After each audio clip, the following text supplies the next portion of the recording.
প্রাচীন মিশর ৩,০০০ বছরেরও বেশি সময় টিকেছিল, যা ইতিহাসের সবচেয়ে দীর্ঘস্থায়ী সাম্রাজ্যগুলোর একটি। বেশিরভাগ মানুষ প্রাচীন মিশরকে পিরামিড এবং মমির দেশ বলে মনে করে। তবে এই সভ্যতা এমন কিছু উদ্ভাবন করেছিল যা আজও আমাদের মুগ্ধ করে।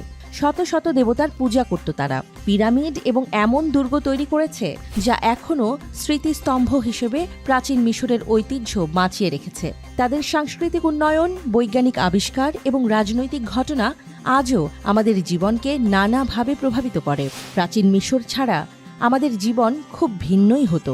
এমন 5টি বিষয় নিয়েই এই প্রতিবেদন, যা পৃথিবীর ইতিহাস বদলে দিয়েছে।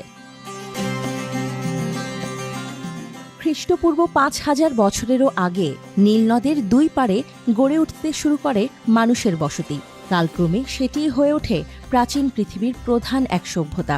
রাজা নারমার খ্রিস্টপূর্ব ৩,১৫০ সালে প্রাচীন মিশরকে এক করেন।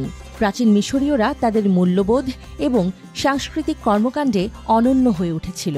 রাজা নারমারই পৃথিবীর বুকে প্রথম জাতিরাষ্ট্র গড়ে তুলেছিলেন। মিশরীয়রা বিশ্বের প্রথম লিখিত ভাষাগুলোর একটি তৈরি করেছিল। একটি জাতির বিকাশের পরিচয় বহন করে এটি। যদিও তখন মিশরের জনসংখ্যার বেশিরভাগই ছিল নিরক্ষর, শুধুমাত্র উচ্চপদস্থ কর্মকর্তারাই পড়তে পারতেন এবং ফারাওরা তাদেরই আশপাশে রাখতেন।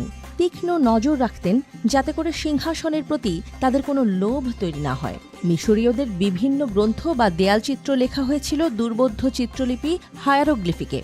চীনাদের কাগজ তৈরির বহু শতাব্দী আগেই প্যাপিরাস তৈরি করেছিল মিশরীয়রা। তারাই বর্ষপঞ্জির মৌলিক কাঠামো তৈরি করেছিল, যা আমাদের বর্তমান বর্ষপঞ্জির আদল পেয়েছে। গণিত, জ্যামিতি, শারীরবিদ্যা কিংবা আধুনিক জ্যোতির্বিদ্যার পূর্বসূরি জ্যোতিষশাস্ত্রের অনেকাংশের হাতেখড়িও হয়েছিল এই মিশরেই। প্রাচীন মিশরীয়রা ফারাওদের ঐশ্বরিক ক্ষমতায় বিশ্বাস করত। সভ্যতাটির এতদিন টিকে থাকার অন্যতম কারণ হল সাধারণ মানুষ ফারাওদের দেবতার মতোই বিশ্বাস করত। যাজক এবং রাজনৈতিক নেতা উভয়ই ছিলেন ফারাও। সেনাবাহিনীর নেতৃত্ব, শান্তিচুক্তি সই এবং দেবতা আর মানুষের মাঝে মধ্যস্থতাকারী হিসেবে কাজ করতেন তারা। মিশরের পিরামিড আমাদের হাজার হাজার বছরের প্রাচীন মিশরীয় সভ্যতার কথা মনে করিয়ে দেয়। রহস্যময় এই পিরামিডের নির্মাণ শৈলী নিয়ে যুগ যুগ ধরে চলছে অসংখ্য জল্পনা কল্পনা। আধুনিক প্রযুক্তি উদ্ভাবনের বহু আগেই মিশরের এই বিশাল পিরামিডগুলো কিভাবে নির্মাণ করা হয়েছিল, তার চেয়েও বড় প্রশ্ন, এই পিরামিডগুলো কারা বানিয়েছিলেন? কেন বানিয়েছিলেন তারা এই পিরামিডগুলো? বছরের পর বছর ধরেই এই প্রশ্নগুলো ভাবিয়েছে প্রত্নতাত্ত্বিক, স্থাপত্যবিদ এবং নৃতাত্ত্বিকদের। মিশরের পিরামিডগুলো এরকম হাজারো প্রশ্নের জন্ম দিয়েছে।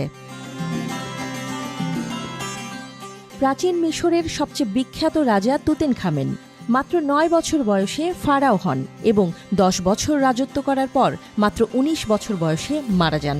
১৯২২ সালে খুঁজে পাওয়া যায় রাজা তুতেনখামেনের প্রায় ৩,৫০০ বছর আগের মমিকৃত অক্ষত মৃতদেহ। রাজার মাথায় পরানো ছিল অসাধারণ নৈপুণ্যে তৈরি একটি সোনার মুখোশ।